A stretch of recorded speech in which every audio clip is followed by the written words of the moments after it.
तो फिल्म की शुरुआत में हमें कार में बैठे हुए एक कपल को दिखाया जाता है जो बहुत ही ज्यादा खुश है क्योंकि कुछ टाइम बाद उनका एक बेबी उनकी फैमिली कंप्लीट होने वाली है। और तभी अगले ही सीन में हमें उस छोटे से बेबी को भी दिखाया जाता है जो अभी पैदा। इसी सारे सीन के दौरान अचानक से जोर का झटका लगता है उस बेबी को और पता चलता है कि असल में बाहर एक्सीडेंट हुआ था। दो कार्स आपस में क्रैश हुई थी जिसकी वजह से वो बच्चा हर्ट हो गया था। हमें अब इस बच्चे के मॉम यानी सारा और उसके हस्बैंड को दिखाया जाता है। सारा इस टाइम जो ड्राइविंग कर रही थी वो भी बुरी तरह जख्मी हो चुकी थी और उसके हस्बैंड की तो डेथ ही हो गई थी। सारा और उसका बच्चा बज़ाहिर तो उस एक्सीडेंट से सरवाइव कर गए थे और सारा अब टूट चुकी थी। सारा की डिलीवरी का टाइम भी करीब आ गया था, इसीलिए सारा के मॉम यहाँ तक कि सारा के बॉस भी उसके लिए परेशान थे। सारा की मॉम उनसे कहती हैं अगर तुम चाहो तो मैं तुम्हारे साथ रुक सकती हूँ, पर सारा अपनी मॉम को मना कर देती है। जबकि पार्क में अपने बॉस से मिलकर अपने घर की चाबियां बॉस को देती है और उन्हीं को ये जिम्मेदारी देती है कि वो सुबह को उसे हॉस्पिटल ले जाए। वो ऐसा इसलिए कर रही थी क्योंकि उसे अपनी मॉम पर ज्यादा एतबार नहीं था। यहीं पर हम एक अजीब चीज नोटिस करते हैं कि सहरा पार्क में ही किसी की पिक्चर ले रही थी और इस टाइम वो बहुत ही ज्यादा सीरियस भी थी। खैर इस सब के बाद वो अपने घर वापस आ जाते हैं और अपनी नॉर्मल काम करने के बाद वो चेयर पर बैठ जाती है। और जब वो अपने हस्बैंड की यादों में खोई होते हैं तो उसे पता ही नहीं चलता कि कब वो सो भी गई। एकदम से उसकी आंख खुलती है और वो वॉमिटिंग करने लगती है। वॉमिटिंग करने के साथ साथ उसे लेबर पेन भी हो रहे थे। जब वो नीचे देखती है तो उसे पता चलता है कि वो अपने बच्चे को पैदा कर रही है और उसके बच्चे को उसकी ब्लैक कैट खींच रही है। ये देखकर वो बुरी तरह डर जाती है और उठ जाती है। पता चलता है कि ये बस उसका एक ख्वाब था। इस टाइम पर उसके दरवाजे पर नॉक होता है और वो बाहर जाती है तो पता चलता है कि एक औरत बाहर आई हुई थी जो कहती है कि मेरी कार खराब हो गई है और मुझे फोन यूज करना है। पर सारा उसे अंदर आने की इजाजत नहीं देती। असल में आज क्रिसमस ईव थी और आज के दिन का बहुत से लोग फायदा उठाते थे लोगों को लूटने के लिए। वो इस औरत को बहाना बनाती है कि मेरे हस्बैंड अभी सो रहे हैं और ये सुनकर वो औरत कहती है अरे सारा झूठ मत बोलो, तुम्हारे हस्बैंड तो मर गए हैं एक्सीडेंट में। ये सुनना था कि सारा की जान निकल गई। वो औरत ना सिर्फ उसका नाम जानती थी बल्कि उसके बारे में तकरीबन सब कुछ जानती थी। सारा जल्दी से दरवाजा लॉक कर लेती है और आई होल से देखती है तो सामने अब वो औरत नहीं थी, वो डर गई। तभी बैक डोर पर उसने देखा कि वो औरत अभी भी बाहर खड़ी हुई थी। सारा उसे देखकर डरने लग जाती है और फौरन ही फोन उठाकर पुलिस को कॉल करती है। लेकिन वो औरत वो कोई डरने वाली थी, वो आराम से खड़े होकर सिगरेट चला लेती है और फिर इस डोर के ग्लास पर जोर से पंच करती है कि ग्लास ही टूट जाता है। सारा घबरा कर जल्दी से कैमरा उठाती है और इस औरत की पिक्चर्स बना लेती है। पिक्चर बनाते हुए भी उस औरत ने अपना मुंह नहीं ढका, ना ही अपनी आइडेंटिटी छुपाई। वो वही खड़ी रही और फिर कुछ देर बाद अपनी मर्जी से चली गई। सारा ने जल्दी से वो पिक्चर्स डेवलप की और ये देखकर वो शॉक हो गई कि ये वही औरत थी जो पार्क में भी उसे घूर रही थी और पार्क में भी सारा ने इसी औरत की पिक्चर बनाई थी। इतनी देर में सारा के घर पुलिस भी आ गई थी। सारा पुलिस को सब कुछ बताती है और उस औरत की पिक्चर्स भी दिखा देती है। पुलिस पूरे घर को चेक करती है, आसपास के एरिया को चेक करती है, उन्हें वो औरत यहाँ पर नहीं मिलती। तो पुलिस ये कहते हुए यहाँ से चली जाती है कि तुम अपना घर अच्छे से लॉक कर लो और सो जाओ। क्रिसमस ईव की वजह से कोई भी ऑफिसर फ्री नहीं है जो पूरी रात यहाँ पर स्टे कर ले, पर पुलिस बार बार यहाँ पर आकर चेक करती रहेगी। काफी देर तक तो वो जागने की कोशिश करती है लेकिन आखिर पे सारा को नींद आ जाती है और वो सो जाती है। सारा ने खुद बहुत अच्छे से पूरे घर को लॉक किया था, पर पता नहीं कैसे वो लेडी सारा के घर में तो क्या उसके रूम में भी घुस आई थी और उसके पास खड़ी थी। सारा को वो अच्छी तरह दिखती है और फिर उसे नुकसान पहुंचाए बगैर यहाँ से चली जाती है सैरा के बेबी रूम में और सैरा के लाई बेबी की सारी चीजें बहुत ही प्यार से दिखती है। जिसके बाद वो एक सीजर लेकर सैरा के पास आती है और उससे पहले सैरा के मुंह पर कट लगाती है और बेदर्दी से फिर उसके पेट पर भी कट मार देती है।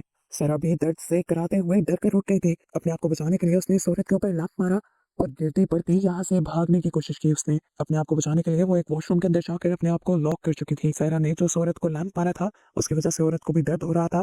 पहले तो वो औरत बाथरूम का दरवाजा खोलने की कोशिश करती है लेकिन फिर नीचे जाकर पहले अपने कान और सर की सेक करने लग जाती है। इतनी देर में वो देखती है कि सहरा का बॉस भी यहाँ आ गया है। सहरा के बॉस को लगता है कि ये औरत सहरा की मोम है, इसलिए वो इस औरत से बहुत ही अच्छे से मिलता है और उससे कहता है कि अगर आप यहाँ पर हैं तो मैं जा रहा हूँ। पर वो औरत कहती है नहीं तुम रुको यहाँ पर। वो उसे अपने साथ बिठाकर ड्रिंक करने लग जाती है और जब उनकी ड्रिंक्स खत्म हो जाती है तो वो औरत किचन से और ड्रिंक्स लेने के लिए जाती है। उसके नीचे इस टाइम कुछ फोटोग्राफ्स थी जो उसके उठते ही सहरा के बॉस को नजर आ जाती है और इन पिक्चर्स को देखकर वो समझ जाता है कि ये औरत वही है जिससे सारा डर रही थी और ये औरत अब सहरा के घर में घुस चुकी है। हम देखते हैं कहते में पीछे से वो औरत भी आकर उसके सर पर खड़ी हो गई थी। सहरा के बॉस के हाथ में अपनी तस्वीर देखकर वो जान गई ये आदमी सच्चाई जान चुका है। इससे पहले कि वो अपनी पिस्टल से इस आदमी को मार देती, यहाँ पर सहरा की मॉम आ जाती है। दो अनजान लोगों को सहरा के घर पर देखकर वो बहुत ज्यादा डर जाती है और अपनी भी जान की परवाह किए बगैर वो सबसे पहले सहरा के रूम की तरफ जाती है उसे देखने के लिए। और यहाँ सहरा भी पहले से ही तैयार खड़ी थी एक नोकीली चीज लेकर। जैसे ही उसकी मॉम बाथरूम का दरवाजा खोलने की कोशिश करती है तो सहरा उठकर खुद दरवाजा खोलकर वो नुकीली चीज अपनी मॉम के गले में स्टैब कर देती है, क्योंकि उसे तो लग रहा था यहाँ पर वही लेडी आई होगी जो उसके पीछे पड़ी है। सहरा को जब रियलाइज हुआ कि उसने अपनी मॉम को ही मार दिया है तो वो एक और मर्तबा टूट गई। सारा शोर सुनकर सहरा का बॉस भी ऊपर आने लगता है, लेकिन इससे पहले कि वो भी कुछ समझ पाता, सीढ़ियों में ही वो औरत पीछे से उस आदमी की कमर में सीजर स्टैब करते हुए उसे मार देती है। जितनी देर में वो औरत सहरा के बॉस को मार रही थी, सहरा को मौका मिल गया था दोबारा बाथरूम में बंद होने का। दरवाजा बंद देखकर उस औरत को बहुत ही गुस्सा आता है और वो सीजर वॉशरूम के दरवाजे में ही स्टैब कर देती है। पीछे से उस आदमी की लगातार चिल्लाने की आवाजें आ रही थी, मतलब वो जिंदा था। उसकी आवाजों से ये औरत पागल सी हो जाती है और उसे घसीटते हुए कहीं ले जाने लगती है, पर वो आदमी बहुत ही ज्यादा शोर कर रहा था, इसलिए उसने इस आदमी को पहले मारना सही समझा और अब वो तकिया उसके मुंह पर रखकर उसके ऊपर बैठ गई और दम घोटकर उसने इस आदमी को। सहरा को महसूस हो गया था कि इस टाइम वो औरत उसके बॉस के पीछे पड़ी हुई है। मौका देखते ही वो वॉशरूम से निकलती है और अपने रूम में जाने की कोशिश करती है और ये हिलजुल सुनकर वो औरत फौरन सहरा के पीछे आ जाती है। अपने आप को बचाने के लिए एक और मर्तबा सहरा रूम के वॉशरूम में जाने की कोशिश करती है, लेकिन ये औरत अब वॉशरूम के अंदर उसके बाल पकड़ चुकी थी। सहरा भी पूरी ताकत लगाई हुई थी, वो भी दरवाजा खुलने नहीं देती और इस औरत का हाथ बाहर करने के लिए वो अपने हाथ में पकड़ी हुई वही निडल जिससे उसने अपनी मॉम को मारा था वो इस औरत के हाथ में स्टैब कर देती है। औरत को दर्द होता है और जैसे ये बाजू अंदर कहती है, सहरा दरवाजा लॉक कर लेती है। इतने दर्द के बावजूद भी इस औरत को सिगरेट पीनी थी, साइको लग रही थी ये औरत। जैसे ही सहरा की ब्लैक कैट यहाँ पर आती है, वो औरत उस कैट को पकड़कर दोनों हाथों के दरमियान में उसका सर पकड़कर कुचल देती है और बेदर्दी से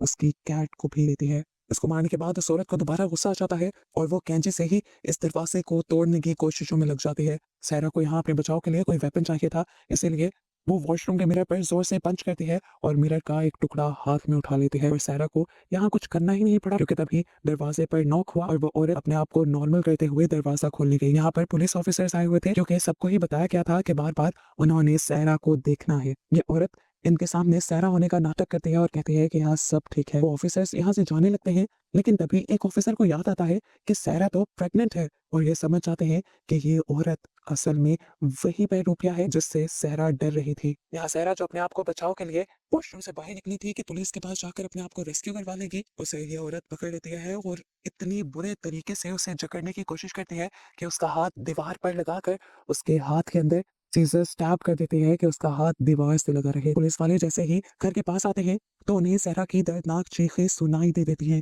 एक ऑफिसर जल्दी से इस औरत को पकड़ लेता है और दूसरा ऑफिसर सहरा को रेस्क्यू करने के लिए जाता है, पर यहाँ ये औरत तो किसी के काबू में आने वाली थी ही नहीं। पता नहीं कितने इंसानों की ताकत लेकर आई थी। वो इस पुलिस वाले को भी घुमाकर नीचे गिरा देती है और अपने हाथ में मौजूद उसी नेल से जिससे सहरा ने उसके ऊपर हमला किया था, वो इस ऑफिसर की दोनों आंखें फाड़ देती है। ये ऑफिसर यहाँ पे कराहता रह जाता है और वो औरत उस ऑफिसर की गन लेकर सहरा के पास वाले वॉशरूम में चली जाती है, जहाँ वो पुलिस ऑफिसर सहरा की मदद करने वाला था, लेकिन उससे पहले ही उस लेडी ने ऑफिसर के सर पर कुछ इस तरह से गोली चलाई कि उसका आधा सर 10 टुकड़ों में बट गया। अब उसने सारा की तरफ ही आना था। सारा ने एक और मर्तबा हिम्मत की और सारे दर्द के बावजूद उसने इन दोनों को बाहर ढकेलते हुए वॉशरूम का दरवाजा दोबारा से लॉक कर दिया, लेकिन अब इस औरत के हाथ लग चुकी थी पिस्टल। इस दरवाजे का लॉक तोड़ना उसके लिए कोई बड़ी बात नहीं थी। पहले वो 3-4 दरवाजे के ऊपर शूट करती है और आखिरी गोली इसी दरवाजे के लॉक पर मारते हुए इस दरवाजे का लॉक खोल लेती है। सहरा भी इस टाइम पूरी तरह तैयार खड़ी थी, अपने हाथ में मिरर का टुकड़ा लिए कि जैसे ही वो औरत आएगी वो उस औरत पर हमला कर देगी। ये औरत भी अपनी पिस्टल और अपनी कैंची लेकर तैयार थी, लेकिन तभी उसे फील हुआ कि नीचे कोई और आ गया है। इस टाइम असल में सहरा के घर के बाहर 3 ऑफिसर और एक कैदी आए थे। 2 ऑफिसर सहरा के घर को चेक करने गए थे, लेकिन जब काफी देर तक ऑफिसर्स बाहर नहीं आए तो आखिरी वाला ऑफिसर कैदी को लेकर ये चेक करा और इन्हीं ऑफिसर्स की आवाज उस औरत ने सुन ली थी, इसीलिए वो सहरा पर हमला करने के बजाय खुद छुप जाती है। वो ऑफिसर अपने मरे हुए साथियों को देखता है। ऑफिसर्स की हालत देखते हुए ये लोग फौरन सहरा को ढूंढने के लिए आगे बढ़ते हैं और कैदी भी उसी के साथ-साथ होता है। ये लोग वॉशरूम में पहुंच जाते हैं और सहरा की बुरी हालत देखकर इनकी अपनी हालत बुरी होने लग जाती है। इससे पहले कि ये लोग सहरा को रेस्क्यू करते, यहाँ की लाइट चली जाती है, जो कि असल में उस औरत ने ही। इस टाइम ऑफिसर ने सहरा को अपनी गन दी और कहा कि अगर कोई भी है तो तुम इसको शूट कर सकते हो। नीचे लोग ये बात करने के लिए चले गए। कहते भी इनके साथ-साथ था, लेकिन नीचे तो वो औरत पहले से ही तैयार बैठी थी। वो पहले पीछे से अपनी कैंची से ऑफिसर को स्टैब कर देती है और उसके बाद उस कैदी को भी मार देती है। सहरा जो इस टाइम बहुत ज़्यादा दर्द में थी, वो जाकर बेड पर लेट जाती है और अब ये औरत भी सहरा के पास आकर उसके ऊपर लेट जाती है। सहरा को कुछ करने वाली थी, पर सहरा ने उसके लिप पकड़कर अपने दांतों में लिप चीर दिए और वो औरत दर्द से पागल हो गई। औरत के साइड पर होते ही सहरा मौका पाते हुए नीचे जाने की कोशिश करती है, लेकिन वो औरत दोबारा उसके पीछे आ चुकी थी। इस टाइम उसने सहरा को किचन में पकड़ा था। सहरा ने भी यहाँ से नाइफ उठा ली थी और वो उस औरत को मारने की धमकी देती है, लेकिन वो औरत सहरा के ऊपर ही कोई चीज उठाकर मार देती है। सहरा नीचे गिर जाती है। वो औरत जानती थी कि जितनी बुरी हालत उसने सहरा की कर दी है, सहरा खड़ी तो दोबारा वो सिगरेट चलाने लग जाती है, लेकिन इसी चीज का फायदा उठा लेती है सहरा। वो यहाँ पर पकड़ कर ऑयल स्प्रे कर देती है और ये ऑयल स्प्रे आग के साथ मिलकर उस लड़की का पूरा चेहरा जला देता है। वो औरत यहाँ पर अब दर्द में तड़पती रह जाती है और सहरा भी अब अपने आप को साइड पे कर लेती है। इस टाइम तक सहरा को सांस आना भी बंद हो गया था मुंह से, क्योंकि उसका पूरा मुंह जख्मी था। अपने आप को बचाने के लिए वो एक नुकीली चीज अपने गले में मारती है और वहां से सांस लेती है। सांस तो आने लग गया था, पर अब गले में से ब्लीडिंग भी हो रही थी, जिसको कवर करने के लिए सहरा ने टेप लगा ली और अब यहाँ से उठते हुए वो कुछ नुकीली चीजों का इस्तेमाल करते हुए वेपन बनाने लगी उस औरत को। और उसके बाद जैसे ही वो औरत के पास जाकर उस वेपन से वार करने वाली थी, उस औरत ने बहुत ही इमोशनल सहरा को उसने कहा, तुम पहले भी एक बार मुझे मार चुकी हो, एक और बार मार दोगी तो ज्यादा फर्क नहीं पड़ेगा। वो औरत बताती है कि 4 महीने पहले जिस गाड़ी से तुम्हारा एक्सीडेंट हुआ था, वो मेरी गाड़ी जिसे मैं ड्राइव कर रही थी। मैं प्रेग्नेंट थी, इतनी मिनटों के बाद मुझे वो बच्चा मिल रहा था। तुम्हें क्या पता मैंने कितना सेक्रीफाइस किया था उस बच्चे के लिए, और तुम्हारी वजह से वो यहाँ पर रिवील होता है कि मूवी के स्टार्ट में जिस बच्चे को झटका लगते हुए दिखाया गया था, वो असल में सहरा का नहीं बल्कि इस औरत का बच्चा था। और ये औरत उस बच्चे, उसके बाद से उसने ठान लिया था कि वो सहरा से अपने मरे हुए बच्चे का बदला भी लेगी और उसका बच्चा भी ले लेगी, ताकि वो उसका दर्द समझ पाए और इस औरत की भी कमी पूरी हो जाए। ये बातें सुनकर सहरा शॉक में खड़ी रह जाती है और कुछ भी नहीं कर पाती। वो समझ गई थी कि उस औरत को सहरा से कोई दुश्मनी नहीं है, वो बस उसका बच्चा चाहती है। इससे पहले कि ये लोग कोई और बात कर पाते, यहाँ पर वो पुलिस ऑफिसर जिसकी आंखों पर उस औरत ने हमला किया था, वो अंधा होने के बावजूद भी खड़ा होता है और अंदाजे से यहाँ की लाइट ऑन कर देता है, क्योंकि उसने गिरने से पहले स्विच देख लिया था। अब सारा उसके पास जाती है अपने आप को बचाने के लिए, पर ये आदमी अंधा होने की वजह से सारा को ही वो औरत समझ लेता है जो सबको मार रही है और कोई चीज उठाकर सारा को मारने लग जाता है। सारा का पेट जख्मी हो जाता है, यहाँ पर खून की नदियां बह जाती हैं और सारा का बच्चा वो भी इस दुनिया में आने लगता है। वो आदमी अभी भी सारा को मारता जा रहा था, पर उस औरत ने आकर सबसे पहले उस आदमी को यानी पुलिस ऑफिसर को ये मार दिया, क्योंकि उसे सारा के बच्चे को तो बचाना ही था। अब वो सारा को लेकर सीढ़ियों पर लेटा देती है और उससे उसका बच्चा लेने लगती है। एक पॉइंट पर सारा का बच्चा फंस जाता है और ये औरत बेदर्दी से अपने पास मौजूद कैंची से सारा का पूरा पेट काट देती है और उस बच्चे को ले लेना। सारा तड़प तड़प कर मर, उसे कोई परवाह नहीं थी कि उसने इस सब में कितने लोगों को मार दिया था। वो अब उस बच्चे को लेकर चेयर पर बैठकर उस बच्चे के साथ खेलने लग जाती है और इस तरह उसको